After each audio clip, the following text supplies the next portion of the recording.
Ստեփանակերտի հոգևոր կենտրոններից մեկը Սուրբ Աստվածամոր Հովանու Մայր տաճարը ամենայն հավանականությամբ ոչնչացվել է։ Տեղեկությունը տարածվել է Արցախի մշակութային ժառանգության հարցերով զբաղվող Հովիկ Ավանեսովի Facebook-յան էջից, ապա հաստատվել լրատվամիջոցների տեղեկություններով։ Ավանեսովի ձևակերպմամբ տեղի ունեցածը հստակ նպատակադրված քաղաքականություն է վերացնելու հայկական ներկայության բոլոր տեսանելի հետքերը։ Սրա մասին են վկայում վերջին շաբաթներին Ստեփանակերտում տեղի ունեցած դեպքերը՝ վանդալիզմից մինչև ամբողջական քանդման գործողություններ։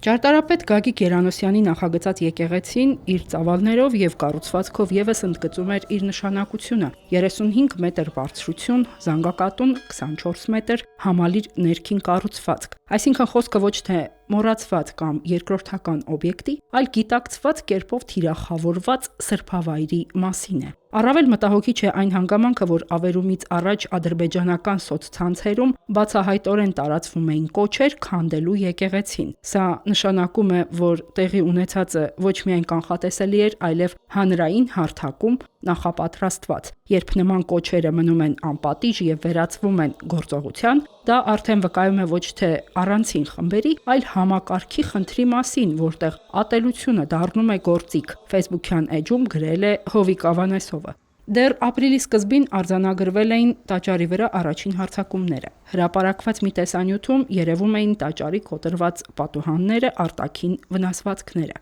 Դա արդեն միջազգային իրավունքի կոպիտ խախտում էր ըստ Հաագայի 1954 թվականի կոնվենցիայի, որը պարտավորեցնում է վերահսկող կողմին պաշտպանել մշակութային արժեքները եւ կանխել դրանց վնասումը։ Ստեփանակերտի Մայր տաճարը կառուցվել է 2006 թվականից, օծվել 2019-ին Գարեգին II ամենայն հայոց կաթողիկոսի ձեռամբ։ Օծված սրբավայրը կարճ ժամանակում դարձել էր քաղաքի խորհրդանիշներից մեկը։ 2020 թվականի պատերազմի ընթացքում, երբ Ադրբեջանը ռմբակոծում էր նաև խաղաղ բնակավայրերը, տաճարը ծառայել է նաև որպես ապաստարան։ Այսինքն խոսքը միայն ճարտարապետական կոթողի մասին չէ, այլ հիշողության, պատմության եւ հավաքական ինքնության կենտրոնի։ Այս համատեքստում տաճարի ոչնչացումը այլևս չի տեղավորվում վանդալիզմ եզրույթի մեջ։ Դա պատմական հիշողությունն ու մշակութային հետքը նպատակաուղղված վերացնելու քաղաքականություն է։